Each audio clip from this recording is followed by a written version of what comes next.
কয়েক শতাব্দী আগের কথা। আরবের এক অঞ্চলে ইয়েমেন নামের এক সালতানাত ছিল। সেখানে এক বাদশাহ শাসন করতেন। তার দেশ সম্পদে পরিপূর্ণ ছিল, প্রজারা সুখে শান্তিতে ছিল। সেই বাদশাহ অত্যন্ত নেক চরিত্রের এবং দানশীল ছিল। তার দরজা থেকে কোনো সাহায্য প্রার্থী খালি হাতে ফিরত না। যে তার সামনে যেত, মনের আশা পূরণ করে ফিরত। তার দাম ছিল, তার খ্যাতি চারদিকে ছড়িয়ে পড়েছিল। এমনকি তিনি আল্লাহর বন্ধু উপাধিতে বিখ্যাত হয়ে গেল। একদিন এই বাদশার দরবারে এক ব্যক্তি এলো। সে আদব রক্ষা করার পর আরজ করল, হয় বাদশাহ, যদি তুমি সত্যি আল্লাহর বন্ধু হও, তবে 3 দিনের জন্য তোমার রাজত্ব আমাকে দিয়ে দাও। তুমি বাড়ি গিয়ে বসো আর আমাকেই সিংহাসনে বসে শাসন করতে দাও। বাদশাহ সঙ্গে সঙ্গে বিসমিল্লা বললেন। তিনি সিংহাসন থেকে নেমে এলেন। তারপর তিনি সব সদস্যকে হুকুম দিলেন যে ওই ব্যক্তির কথা যেন মানা হয়। যে অমান্য করবে তার উপর রাজকীয় শাস্তি কার্যকর হবে। কথা বলে বাদশাহ ওই ব্যক্তিকে নিজে সিংহাসনে বসিয়ে দেন এবং নিজে প্রাসাদের ভেতরে চলে গেলেন। ওই ব্যক্তি 3 দিন খুব জাঁকজমকের সাথে শাসন করতে থাকল। চতুর্থ দিন বাদশাহ দরবারে এলেন। তিনি জিজ্ঞেস করলেন, মিয়া, এখন কি ইচ্ছা? ওই ব্যক্তি বলল, হে বাদশাহ, আগে তো আমার উদ্দেশ্য ছিল শুধু তোমার পরীক্ষা নেওয়া, কিন্তু এখন 3 দিন সিংহাসনের মজা ভোগ করে আমার ইচ্ছা বদলে গেছে। এখন আমার মন চায় না যে আমিও সিংহাসন থেকে উঠি। তোমাকে তো সবাই আল্লাহর বন্ধু বলে, তাই এই সিংহাসন, মুকুট আর রাজত্ব আমাকে দিয়ে দাও। বাদশাহ বললেন, এই জগৎ আর এই রাজত্ব তোমাকে দিয়ে দিলাম। কথা বলে তিনি উল্টো পায়ে প্রাসাদে ফিরে এলেন। তিনি রানীকে সব কথা জানালেন। তিনি খুব নেক স্ত্রী ছিলেন। তিনি অভিযোগের একটি শব্দ মুখে আনলেন না। তাদের এক ছেলে ছিল 1.5 বছরের আর অন্যজন 7 বছরের। বাদশাহ রানী 2 বাচ্চার হাত ধরলেন এবং খালি হাতে প্রাসাদ থেকে বেরিয়ে এলেন। নিজের মনকে বোঝাচ্ছিলেন, এতদিন পর্যন্ত বাদশাহী করছ, এখন একটু ফুকির মজাও দেখে নাও। কোথাও না কোথাও চলে যাই, আল্লাহর দয়ায় কোনো উপায় বেরিয়ে আসবে। বাদশাহ, তার রানী আর 2 ছেলেকে নিয়ে সফরের উদ্দেশ্যে রওনা হয়ে গেলেন। গতকাল পর্যন্ত চলার জন্য 100 হাতি আর ঘোড়া ছিল। আজ পা ছাড়া আর কিছুই নেই। গতকাল পর্যন্ত সেবার জন্য 1000 খাদেম তৈরি থাকত। আজ খবর নেওয়ার মতো কেউ নেই। তারা পায়ে হেঁটে সফর করতেন। কখনো 2 ক্রোশ চলতেন, কখনো 4 ক্রোশ। কিছু পেয়ে গেলে খেয়ে নিতেন, না পেলে উপবাস করতেন। কিন্তু এই অবস্থাতেও তারা আল্লাহর শুকরিয়া আদায় করতেন। কয়েকদিনের সফরের পর তারা এক শহরে পৌঁছলেন। তারা এক সরাইখানায় অবস্থান নিলেন। এই সময়ে সওদাগরের বাণিজ্যিক কাফেলা শহরের বাইরে অবস্থান করছিল। সওদাগর ঘোড়ায় চড়ে শহর দেখতে বেরোল। ঘটনাক্রমে সেই সরাইখানায় এলো। তার নজর রানীর ওপর পড়ল। সে বুঝতে পারল যে তিনি কোনো বড় বংশের নারী। সে মনে মনে ভাবল যে যদি আমিকে বিয়ে করে ফেলি তবে আমার সম্মান বেড়ে যাবে। সওদাগর বাদশার কাছে এলো। সে সালাম দিল। বাদশা জবাব দিলেন। সওদাগর করুণ সুর করে বলল, হুজুর, আমি ব্যবসায়ী। আমার কাফেলা শহরের বাইরে থেমেছে। আমার স্ত্রী অসুস্থ আর তার দেখাশোনা করার কেউ নেই। আপনাকে আল্লাহর নেক বান্না মনে হচ্ছে। এই এক নারীকে একদিনের জন্য আমার সাথে পাঠিয়ে দিন। হয়তো তার উসিলায় আমার স্ত্রী আরোগ্য লাভ করবে, নইলে এক প্রাণ এমনিতেই ঝরে যাবে। বাদশা রানী এই কথা শুনে ঘাবড়ে গেলেন। অবশেষে বাদশা রানীকে বললেন, যদি এই অবস্থাতেও আমরা কারো কাজে আসতে পারি তবে এটা আমাদের সৌভাগ্য হবে। বিসমিল্লাহ, দেরি করো না। রানী কিছু বললেন না। তিনি সওদাগরের সাথে চলে গেলেন। সরাইখানার দরজায় পৌঁছে সওদাগর বলল, কাফেলা অনেক দূরে, আমার আসতে দেরি হয়ে গেছে। তুমি আমার সাথে ঘোড়ায় বসে পড়ো, যাতে আমরা দ্রুত পৌঁছাতে পারি। বেচারি রানী কি জানতেন? তিনি ঘোড়ায় চড়ে বসলেন। সওদাগর তাকে বসিয়ে সঙ্গে সঙ্গে ঘোড়া ছোটাল। সে কাফেলার কাছে পৌঁছল, যাত্রার হুকুম দিল এবং নিজে রানীকে নিয়ে আরেক দিকে রওনা হয়ে গেল। যখন এই পরিস্থিতি সামনে এলো তখনই সত্যটা বুঝতে পারলেন। তিনি অনেক কাঁদলেন, চিৎকার করলেন, কিন্তু সওদাগর ছিল নির্দয়। সে তাকে কোথায় নিয়ে গেল? ওদিকে বাদশা সরাইখানার অপেক্ষা করতে থাকলেন। দুপুর গড়িয়ে গেল। বাদশা ভাবলেন, গিয়ে দেখি ঘটনা কি। তিনি 2 ছেলের হাত ধরে সরাইখানা থেকে বের হলেন। তিনি শহরের বাইরে ছিলেন। তিনি অনেকক্ষণ ছিলেন, কিন্তু কাফেলার কোনো চিহ্ন পেলেন না। ধুলো উঠতে দেখা গেল, ঘোড়ার আওয়াজ কানে এলো না। পায়ে দাঁড়ানোর শক্তি ছিল না, মনে রানীকে ছেড়ে যাওয়ার সাহস। নিরুপায় হয়ে তিনি ছেলেদের নিয়ে ওই দিকে চলতে লাগলেন। কিছুক্ষণ হাঁটার পর তিনি পথ হারিয়ে ফেললেন। সামনে একটি নদী ছিল। বাদশাহ এদিক ওদিক তাকালেন, হয়তো কোনো নৌকা পাওয়া যাবে, কিন্তু না, নৌকা ছিল না, মাঝি। তিনি কিছুক্ষণ ভাবলেন, তারপর বড় ছেলেকে তীরে বসালেন, ছোট ছেলেকে কাঁধে তুললেন এবং নদীতে নেমে গেলেন। ইচ্ছা ছিল যে আগে ছোট ছেলেকে পার করবেন, তারপর ফিরে এসে বড়জনকে নিয়ে যাবেন। বাদশাহ এখনও নদীর মাঝখানে পৌঁছেছিলেন, এমন সময় হঠাৎ তিনি চিৎকার শুনতে পেলেন। তিনি দেখলেন নেকড়ে চলে এসেছিল। সে বড় ছেলেকে তুলে নিয়ে যাচ্ছিল। বাদশার বুকে তীব্র আঘাত লাগল। তিনি ঘাবড়ে গেলেন, কিন্তু ঘাবড়ে গিয়ে কাঁধে বসে থাকা ছোট্ট ছেলেটিও পানিতে পড়ে গেল। বাদশা দিশাহারা হয়ে গেলেন। তিনি নিজেও ডুবতে লাগলেন, কিন্তু প্রাণ বাকি ছিল। চেষ্টা করে তীরে পৌঁছালেন। তিনি বুঝলেন যে বড় ছেলের হাতে গেল, আর ছোটজন নদীতে ডুবে গেল। আগে রানী হারালেন, এখন দুই ছেলেও আলাদা হয়ে গেল। বাদশার বুক ভেঙে গেল। তিনি গভীর শোকে ডুবে গেলেন। তিনি সেই ব্যথা নিয়ে সফর করতে থাকলেন। সন্ধ্যার সময় তিনি এক শহরের কাছে পৌঁছলেন। তিনি দেখলেন যে শহরের দরজায় ভিড় লেগে আছে। তিনি অবাক হলেন এবং কাছে গেলেন। এই শহরের নিয়ম ছিল যে যখন বাদশা মারা যেতেন তখন সব প্রজা দরজায় জমা হতো।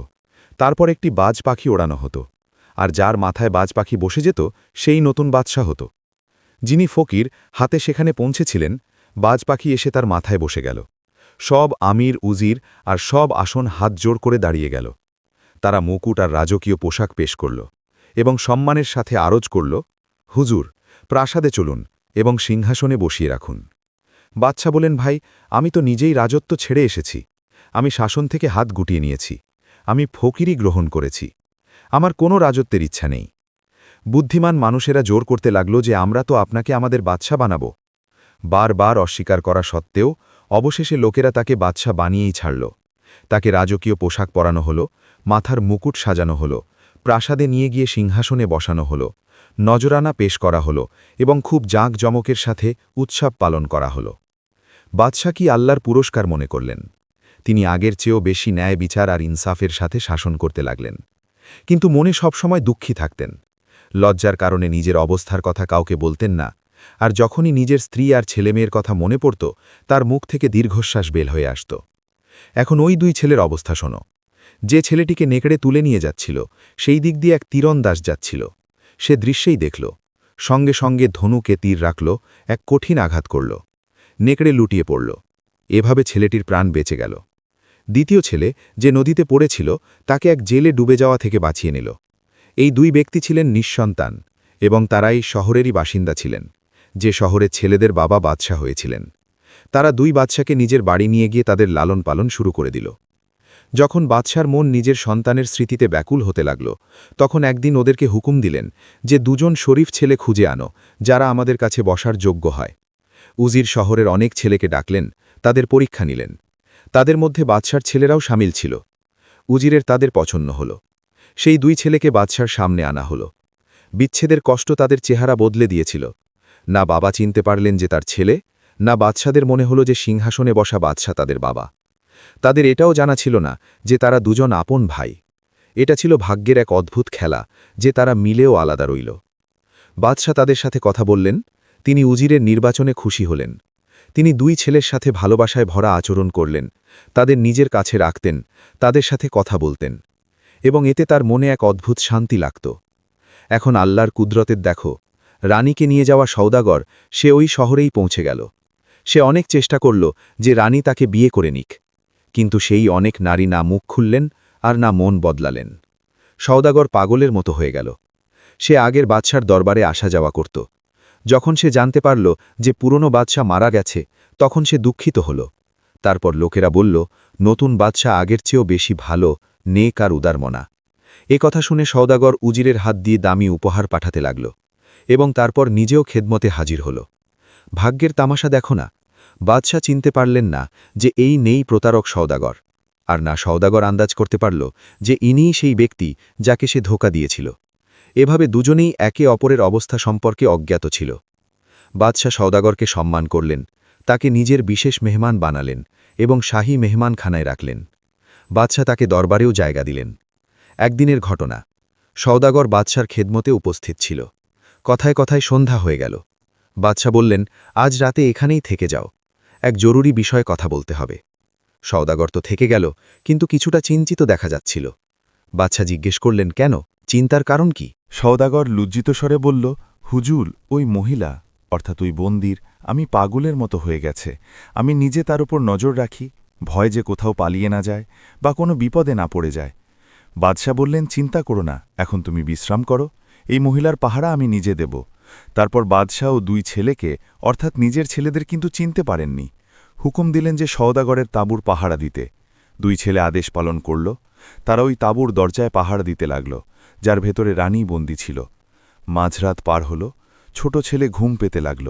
বড়জন বলল, এমন করো না, ঘুমোনো ঠিক হবে না। পাছে জেগে যায় আর জেলখানা খালি না হয়ে যায়।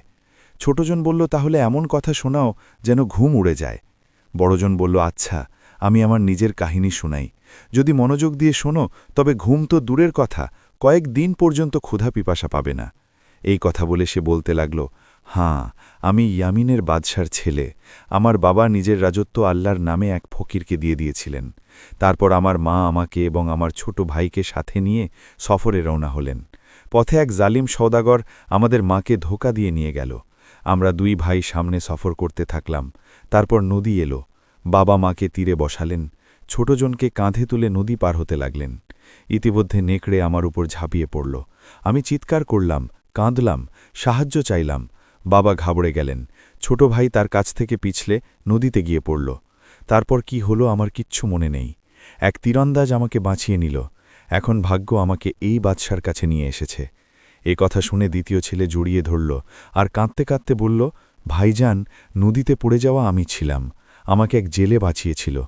দুটি ভাই গলাগলি করল। তারা এমনভাবে কাঁদল যে বুক ফেটে যাচ্ছিল।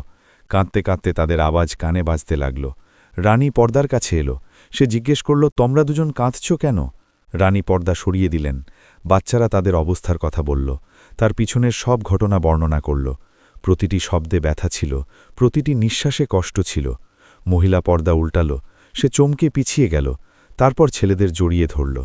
তার চোখের পানি আর থামল না। সে বলল, এ আমার লাল ছেলেরা। চিৎকার করে বলল, মা, মা। সঙ্গে সঙ্গে তার পায়ে পড়ে গেল। এই খবর দ্রুত বাদশার কাছে পৌঁছল। বাদশা আগে জানতেন না যে বন্দি করে রাখা মহিলা তার নিজের স্ত্রী। যখন সত্য সামনে এলো তখন তার হুঁশ উড়ে গেল। ইনসাফের জজ বা তাকে নাড়িয়ে দিল। তিনি সঙ্গে সঙ্গে হুকুম দিলেন। বন্দীদের অবস্থা জানা হল। রানীকে সঙ্গে সঙ্গে মুক্ত করা হল। সে বাদশার কাছে এলো। রানী কথা শোনাতে চেষ্টা করল, কিন্তু কান্নার বেগ এলো, তাই গল্প শোনাতে পারল না। সে নিজের স্বামীকে চিনতে লুটিয়ে পড়ল। সেই মুহূর্তটি ছিল দুঃখের পর সুখের। দুই ভাই এগিয়ে গেল। তারা বলল, বাবা, বাবা। তারা বাদশার পায়ে পড়ল। বাদশা তাদের উঠলেন। তিনি তাদের বুকে জড়িয়ে ধরলেন। বুকে গত বছরগুলোর বিচ্ছেদের ক্ষত হল। তারা একে অপরের হারানো আত্মীয় ছিল। এখন হঠাৎ সব কিছু ঠিক হতে লাগল। বাদশার চোখে পানি এসে গেল। হৃদয়ে এক অদ্ভুত শান্তি এলো। সওদাগর যখন পরিস্থিতি দেখল তখন পালাতে চাইল, কিন্তু বাদশার সিপাহীরা তাকে সঙ্গে সঙ্গে ধরে ফেলল। তাকে গ্রেপ্তার করা হল। বাদশা বিচারিক কার্যক্রমের হুকুম দিলেন। সাজা শোনানো হল। সওদাগরকে মৃত্যুদণ্ড দেওয়া হল। এখন পিছনের ঘটনা শুনুন। ইয়ামেনে জালে যখন বাদশাহী হাতে নিল তখন ধ্বংসলীলা চালাল। সে জুলুমকে অভ্যাসে পরিণত করল। লুটপাট তার নেশা হয়ে গেল। প্রজার প্রাণ অষ্টগত হল। মানুষ প্রতিদিন জুমার নির্যাতন সহ্য করত। সাধারণ মানুষ চিন্তিত আর বাধ্য ছিল। সরকারি কোষাগার খালি। বলা হল, মানুষ অনাহারে রইল। আমি লুজিরার সভা, সবাই চিন্তিত ছিল। তাদের মতোই এক কথায় পড়ে রইল যে ওই জালে বাদশা কোথায় গেল। তারা তাকে খুঁজতে চাইল। এদের সবার উদ্দেশ্য ছিল, যখন সত্য সামনে আসবে তখন তারা জালেমকে সরিয়ে আসল বাদশাকে পুনরায় সিংহাসনে বসাবে। তারা এই আশাতেই ছিল, আর ভাগ্য তাই করাল। এখন পরিস্থিতি বদলাতে লাগল। ন্যায় বিচারের সূর্য আবার উদিত হল। প্রজারা স্বস্তি অনুভব করল। শহরের স্বচ্ছলতা ফিরে আসতে লাগল। মানুষের মুখে হাসি ফুটল। বাদশা আদালত বসালেন। তিনি সবার কথা শুনলেন। যারা জুলুম সহ্য করেছিল তাদের ইনসাফ দেওয়া হল, আর যারা বিশ্বস্ত ছিল তারা সম্মান পেল। এভাবে সেই দিনও এলো যে দুঃখের সূর্য ডুবে গেল। পরিবার আবার উঠে দাঁড়াল, যাতে আবার শান্তির নিঃশ্বাস নিল। আল্লাহর হুকুম আর ইনসাফের ছায়ায় দেশ সামলে উঠল। যখন এই খবর ছড়ানো যে তাদের আসল বাদশা এখন নতুন সালতানাতের বাদশা হয়েছেন, তখন সব প্রজা অবাক হয়ে গেল। মানুষের মন খুশিতে ভরে গেল। সবাই শুকরিয়াতাই করল। ইয়েমেনের উজির জানালেন, বাদশা জুলুমের ওপর রাগ হল। সিদ্ধান্ত নিল যে এখনই যুগের সমাপ্তি জরুরি। তাই উজির সুযোগ বুঝে জালে বাদশাকে বিষ দিয়ে দিল। সে ওখানেই শেষ হয়ে গেল। এভাবে তার জুলমের কাহিনী চিরতরে মিটে গেল। প্রজারা স্বস্তির নিঃশ্বাস নিল। শহরে খুশির জোয়ার বয়ে গেল। লোকেরা দোয়া করলে এবং নিজেদের আসল বাদশার ফেরার আর্জি জানাল। কিছুদিন পর উজির সমস্ত সভাসদদের সাথে মিলে নিজেদের আসল বাদশার কাছে ফেরার আবেদন পাঠাল। যখন সেই বার্তা নতুন বাদশার কাছে পৌঁছল তখন তার মনে স্বদেশের ভালোবাসা জেগে উঠল। তিনি বললেন, আমার নামে আমার ঘর, আমার প্রজা, আমার পরিবার। তিনি সঙ্গে সঙ্গে ফিরে এলেন। তিনি সব ব্যবস্থা ঠিক করলেন। ন্যায় বিচারের আলোচনা হতে লাগল। প্রজারা বাদ সুখী হল। এখন বাদশাহ 2 দেশের ওপর রাজত্ব করতেন। বছরের কিছু সময় তিনি কাটাতেন, আর কিছু সময়ের জন্য সালতানাতে 2 সালতানাতে শান্তি বজায় রইল। চারিদিকে ন্যায় বিচার শান্তি ছড়িয়ে পড়ল। মানুষ তাদের বাদশার নামে গর্ব করত, আর তার নেকি তাদের গুণগান গাইত। বাদশাহ শেষ পর্যন্ত আল্লাহর ভয়ে ন্যায় বিচারের সাথে রাজত্ব করলেন। তিনি সারা জীবনের শিক্ষা দিলেন যে আল্লাহর জন্য সব কিছু ছেড়ে দেয়, আল্লাহ তাকে তার চেয়ে উত্তম ফিরিয়ে দেন। এই গল্প আমাদের শেখায় যে মান, ধৈর্য আর সত্যের ফল কখনো বিফলে যায় না। ন্যায় বিচার নেকি শেষ পর্যন্ত জয়ই হয়। জুলমের প্রতারণার পরিণাম সবসময় খারাপ হয়। যদি আপনাদের এই গল্পটি পছন্দ হয়ে থাকে তাহলে আমাদের চ্যানেলটিকে অবশ্যই সাবস্ক্রাইব করুন, ভিডিওটি লাইক করুন, কমেন্ট করুন, আর বেল আইকন অবশ্যই দাবাবেন যাতে আপনারা এমন আরও গল্প সময় মতো পেতে পারেন।